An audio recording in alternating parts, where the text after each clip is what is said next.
Kaliganj two Binodini যে রাস্তা আসলো, এই রাস্তা রেল অবরোধ করা হয়ে গেছিল, যে রেল খুঁটিমারা হওয়ার বিভিন্ন জায়গা যে রাস্তা অভিযোগ আসলো রেল ক্রসিং না করার লগে গাড়ি।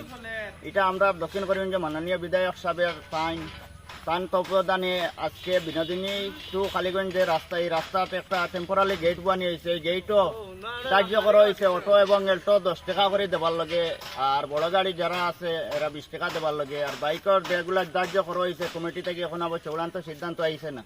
আইলে আপনার অবগত করানি এবারে ধন্যবাদ জানাই দক্ষিণ করিমগঞ্জের বিধায়কের কাছে। আবার এমপির আর বিধায়কের দৃষ্টি আবারও টান দৃষ্টি আকর্ষণ করবো। আমরা এই জায়গারে এমপি কৃপানাথ মালা এবং বিধায়ক উভয়ের কাছে আমরা জোরালো দাবি থাকবো। আমরা এই এরিয়া একদম গ্রামের এরিয়া, এই এরিয়ার রাস্তা অত্যন্ত জরুরি রাস্তা। প্রায় লক্ষ লক্ষ মানুষের যাতায়াতের রাস্তা হইল Binodini to hospital, Binodini to কালীগঞ্জের রাস্তা যেটা, এটার ওভারফ্লাই একটা অতি শীঘ্রই যদি সাইনটা করিয়া দিতে পারবো। আমরা জোরালো দাবি থাকবো এলাকার পক্ষ থেকে আমরা এমপি কৃপানাথ মালা মহাশয়ের কাছে এবং বিধায়ক আমিনুর রশিদ চৌধুরীর কাছে অত্যন্ত ধন্যবাদ জানাই।